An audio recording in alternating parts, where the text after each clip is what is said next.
Hello friends, welcome to this new series on our daily video on the series vocabulary for SSC CGL.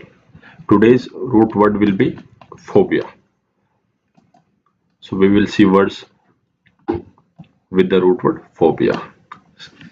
तो ऐसे questions हैं वो अक्सर vocabulary में भी पूछे जाते हैं और एसएससी सीजीएल जैसे एग्जाम्स के लिए ये क्वेश्चंस वन वर्ड सब्स्टिट्यूशन में भी पूछे जा सकते हैं। साथ ही साथ जो बाकी जनरल स्टूडेंट्स हैं लाइक 12th क्लास के स्टूडेंट्स हैं या कॉलेज के ग्रेजुएशन के स्टूडेंट्स हैं जिनको अपनी वोकेबलरी बढ़ाने में इंटरेस्टेड है या फिर कोई भी कम्पिटिटिव एग्जाम की तैयारी कर रहे स्टूडेंट्स के लिए ये वीडियोज बेनिफिशियल होंगे। तो चलिए शुरू करते हैं आज का वीडियो। तो लिस्ट में जो पहला वर्ड है वो है, सबसे पहले अपन मीनिंग देखते हैं फोबिया का। तो फोबिया जैसे कि सबको पता ही है कि फियर ऑफ समथिंग, किसी चीज का डर, किसी चीज का डर हो या किसी चीज का भय हो तो उसको फोबिया बोलते हैं। अब चलो देखते हैं इससे नेक्स्ट वर्ड्स क्या क्या बन सकते हैं।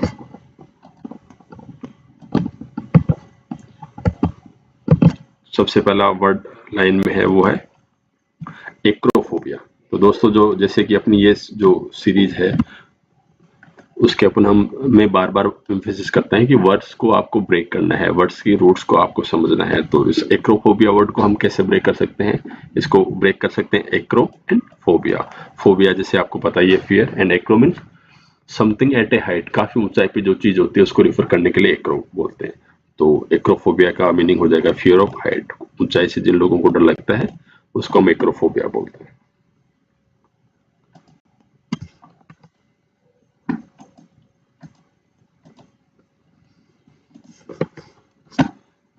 इसी सीरीज में नेक्स्ट वर्ड है वो है क्लोस्ट्रोफोबिया। क्लोस्ट्रोफोबिया का मीनिंग समझने के लिए हमें इसके रूट वर्ड की तरफ ध्यान देना पड़ेगा। इसका रूट वर्ड है क्लोस्ट्रोम। ये कोई ग्रीक वर्ड है जिसका मीनिंग होता है क्लोज स्पेस या क्लोज्ड इनक्लोजर। तो क्लोस्ट्रोफोबिया का मीनिंग है फियर ऑफ क्लोज्ड स्पेसेस, बंद स्थानों का डर। जो लोग क्लोस्ट्रोफोबिया से सफर करते हैं उनको जो क्लोज स्पेसेस होते हैं जैसे कि लिफ्ट है या फिर कोई बहुत छोटा रूम है, स्टोर रूम है, उनका काफी डर लगता है। नेक्स्ट वर्ड देखते हैं। नेक्स्ट वर्ड सीरीज में है हाइड्रोफोबिया। तो हाइड्रो का मीनिंग तो आप सब लोगों को पता ही होगा कि हाइड्रो मीन्स वाटर, हाइड्रो का मतलब होता है पानी। तो हाइड्रोफोबिया मतलब फियर ऑफ वाटर, पानी का डर। कुछ ऐसे लोग होते हैं जिनको पानी से डर लगता है। ये कंडीशन स्पेशली कब होती है? आप लोगों ने, अगर आप सब लोग अगर साइंस, बेसिक साइंस पढ़ी होगी तो आपने रेबीज के बारे में सुना होगा। अगर डॉग बाइट से या कुछ एनिमल्स की बाइट से अपने को रेबीज बीमारी हो सकती है। तो जो रेबीज डिजीज होती है इसका एक सिम्टम है पानी का डर। चलिए नेक्स्ट वर्ड की तरफ बढ़ते हैं।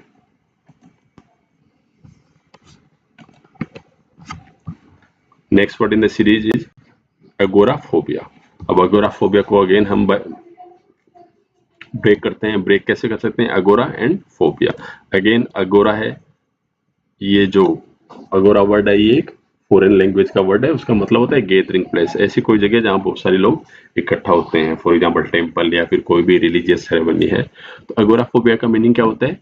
फियर ऑफ क्राउडेड प्लेसेस, ऐसा व्यक्ति जिसको भीड़ से डर लगता है। जैसा कि आप पिक्चर में देख सकते हैं। तो इस वर्ड को बोलते हैं अगोराफोबिया।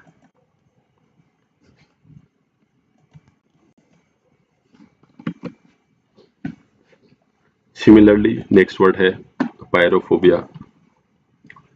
तो पायरो का मीनिंग है फायर। ये वर्ड को भी आप रूट वर्ड को याद रखिए, पायरो, फायर। पायरो वर्ड्स आप ऐसे याद कर सकते हैं जैसे पायरोक्लास्टिक मटेरियल्स होते हैं या फिर साइंस में पायरो से काफी वर्ड्स बनते हैं। तो पायरो का मीनिंग जहां पे भी यूज होता है, पायरो का मतलब होता है फायर और पायरोफोबिया मतलब मीनिंग ऑफ फायर। तो आप ऐसे रूट वर्ड्स का मीनिंग ध्यान रखेंगे, जैसे पायरो हो गया, क्लोस्ट्रो हो गया। तो आपको कभी भी ऐसे जो भारी भरकम जैसे वर्ड्स लगते हैं लाइक क्लोस्ट्रोफोबिया या पायरोफोबिया, तो इन सब से कभी डर नहीं लगेगा और आप आसानी से वोकैबुलरी को याद कर पाओगे। आपको जैसे बेसिक बुक्स में आप जैसे रटने पे भरोसा करेंगे, मगिंग अप पे फोकस करेंगे, तो उससे यहाँ पे आपको आधा टाइम लगने वाला है। सो पायरोफोबिया का मतलब है आग का डर।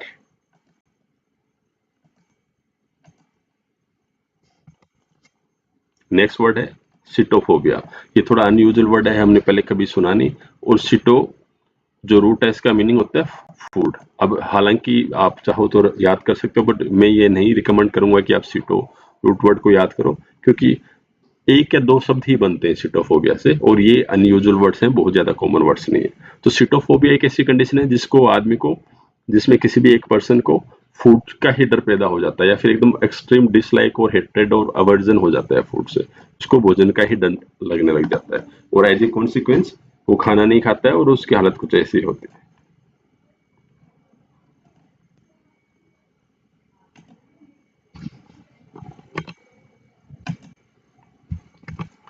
सीरीज में आगे बढ़ते हुए अपन नेक्स्ट वर्ड की तरफ देखते हैं। नेक्स्ट वर्ड है जीनोफोबिया। यहाँ पे मैं शायद एडिट नहीं कर पाया, यहाँ पे आप जीनो देखिए, जहाँ पे भी वर्ड जीनो यूज होता है, जीनो रूट वर्ड का होता है, मीनिंग होता है फॉरेनर्स, कोई व्यक्ति जो दूसरे कंट्री का है और किसी दूसरे कंट्री में रह रहा होता है। तो जीनोफोबिया मतलब फियर और strong dislike of people from other countries, विदेशी लोगों को न पसंद करना। सो मेनली ये डर क्यों रहता है, क्योंकि जो बाहर के लोग होते हैं उनकी कल्चर अलग होती है, उनका खाने का तरीका, क्यूजिन, रहने का तरीका अलग होता है। तो जो नेटिव लोग होते हैं वो उनसे इसलिए नफरत करते हैं कि उनको अपना ही तरीका अच्छा लगता है। इसलिए जीनोफोबिया मीन्स विदेशी लोगों को न पसंद करना। ये वर्ड का आजकल जो यूज होता है वो रेसिज्म के लिए भी यूज होता है। फॉर एग्जांपल अफ्रीकन ओरिजिन के लोग हैं, इंडिया में रह रहे हैं, उनके साथ डिस्क्रिमिनेशन हो रहा है, तो वो भी कुछ नहीं, जीनोफोबिया का ही एग्जांपल है। या फिर इंडियंस जो अमेरिका में रह रहे हैं, तो उसके बाद इथनिक जो वायलेंस होती है तो वो जीनोफोबिया ही है, और कुछ नहीं।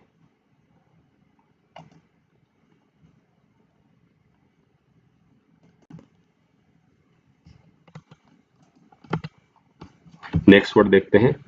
ये जो नेक्स्ट वर्ड है ये बड़ा इंटरेस्टिंग वर्ड है और आजकल काफी न्यूज में रहता है। ये अगर एग्जाम में भी नहीं पूछा जाए तो आपको ऑफन जो ब्लॉग्स होते हैं या फिर जो स्लैंग लैंग्वेज है या फिर जो नए जो यूथ है उनकी लैंग्वेज में ये वर्ड काफी यूज होता है। ये वर्ड है होमोफोबिया। तब इस वर्ड को हम कैसे बाइफरकेट कर सकते हैं? होमो यहाँ पे स्टैंड करता है फॉर होमोसेक्सुअल पीपल, और फियर मीन्स हमें पता ही है। तो होमोफोबिया का मीनिंग क्या होगा? फियर और strong dislike of gay people. जो होमोसेक्सुअल लोग हैं उनके अगेंस्ट में जो स्ट्रॉन्ग डिसलाइक पैदा हो जाती है या हेटेड हो जाती है, उसको हम बोलते हैं होमोफोबिया। समलैंगिक लोगों के प्रति प्रबल घृणा, उसको हम बोलते हैं होमोफोबिया। आजकल जैसे कि सुप्रीम कोर्ट द्वारा सेक्शन 37 ऑफ आईपीसी को डिक्रिमिनलाइज कर दिया गया है, उसके बाद से ये वर्ड हमें काफी ज्यादा सुनने को मिल रहा है। अगर आप करंट अफेयर्स में ध्यान देते हैं तो आप मुझे कमेंट करके ये जरूर बताइए कि ये जो सुप्रीम कोर्ट ने होमोसेक्सुअलिटी को डिक्रिमिनलाइज किया था वो कौन से जजमेंट के थ्रू किया था। ये क्वेश्चन भी अक्सर कॉम्पिटिटिव एग्जाम्स में पूछा जाता है। चलिए नेक्स्ट वर्ड की तरफ बढ़ते हैं।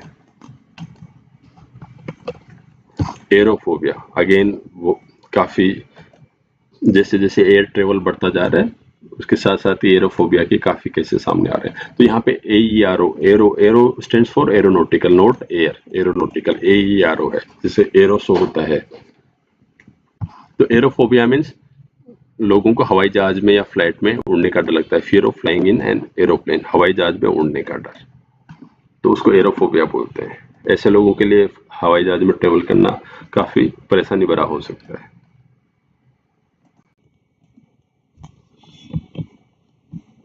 चलिए दोस्तों, जो अब सबसे जिस वर्ड का अपन वेट कर रहे थे, जो सबसे इंटरेस्टिंग वर्ड है वो आ चुका है। तो इस वर्ड को आप भी याद रखिए और अपने फ्रेंड से भी पूछिए, या फिर जो लोग बोलते हैं कि हमें वोकेबलरी का अच्छा खासा ज्ञान है, ऐसे लोगों से भी इस वर्ड के बारे में पूछिए कि उनको क्या ये वर्ड पता है। तो ये वर्ड है नोमोफोबिया। यह हाल 1 या 2 साल पहले इस वर्ड को word of the year choose किया गया था। तो वैसे देखा जाए तो ये कोई एक्रोनिम और वैसे नहीं है, ये एक्चुअली में एक्रोनिम है, ये कोई रूट वर्ड का कॉम्बिनेशन नहीं है। तो एक्रोनिम किस चीज का है? No mobile phone phobia. तो जो वर्ड्स मैंने हाईलाइट किए हैं रेड कलर में, उनको अगर कंबाइन करते हैं तो ये वर्ड बनते हैं नोमोफोबिया। तो नोमोफोबिया क्या है? Fear of not having mobile phone connectivity, mobile phone के बिना और उसका यूज न करने पर आने वाले विचार का डर, कि हमें कॉन्स्टेंटली डर लगा रहता है कि अगर मेरे पास फोन नहीं होगा तो क्या होगा, फोन है तो अगर नेटवर्क नहीं है तो क्या होगा। आजकल जैसे जैसे नेट कनेक्टिविटी बढ़ती जा रही है, 4G 5G आते जा रहे हैं, और उसके अलावा जितने सोशल मीडिया का यूजेज बढ़ता जा रहा है, फॉर एग्जाम्पल लोगों को इंस्टेंट रील्स देखने की आदत हो गई है।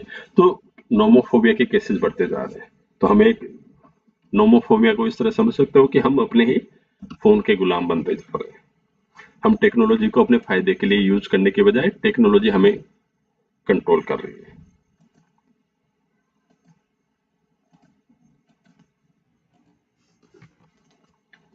नेक्स्ट वर्ड है टेक्नोफोबिया। टेक्नोफोबिया तो क्लियर है, वर्ड्स पता ही है, techno means technology and phobia means fear. So fear of new technology, नई प्रौद्योगिकी का डर। आजकल जिस रफ्तार से industrial revolution and industrial revolution 4.0 आ रहा है, उसके साथ ही नई नई टेक्निक जैसे आर्टिफिशियल इंटेलिजेंस है, इंटरनेट ऑफ थिंग्स है, इसके अलावा robotics, nano technology, bitcoins, blockchain technology, crypto currency, ये सब आ रहे हैं। तो उनको देखते हुए लोगों को उन सब टेक्नोलॉजी से कोप अप करने में दिक्कत होती है।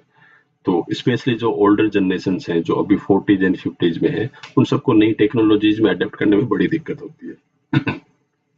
तो ये वर्ड उन सब लोगों के लिए रेफर करता है। टेक्नोफोबिया ऐसा व्यक्ति है जिसको नई टेक्नोलॉजी समझने में दिक्कत होती है और उनसे दिक्कत होती है।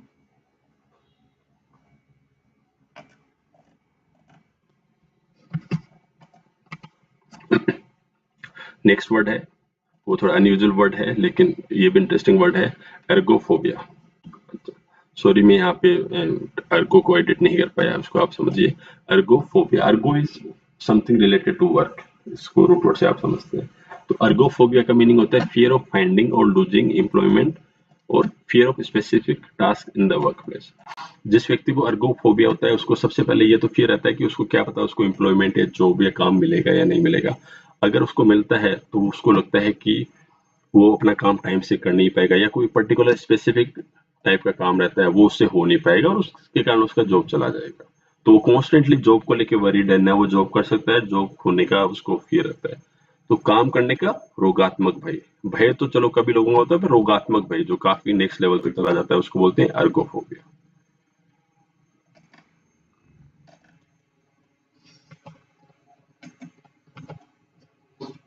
तो चलिए फ्रेंड्स, अगर आपको ये वीडियो अच्छा लगा हो तो इस वीडियो को लाइक जरूर कीजिए और मेरा चैनल सब्सक्राइब कीजिए। साथ ही मैं बोलूंगा कि अगर हम ट्रेडिशनल तरीके से ये वोकेबलरी पढ़ने जाएंगे तो याद करना काफी मुश्किल हो जाएगा, क्योंकि इंग्लिश लैंग्वेज में काफी वो इंग्लिश लैंग्वेज की वोकेबलरी काफी वास्ट है। तो इसलिए मेरा फोकस रहेगा कि कैसे भी पिक्टोग्राफ्स और अच्छे कन्वीनियंट और अच्छे रूट वर्ड्स और ऐसा कोई तरीके से जिससे मेरे स्टूडेंट्स को या फिर जो भी लोग प्रिपरेशन कर रहे हैं उनको समझने में आसानी होगी, वैसा वीडियोज में लेके आऊँ। So thank you friends. Do like and subscribe my channel.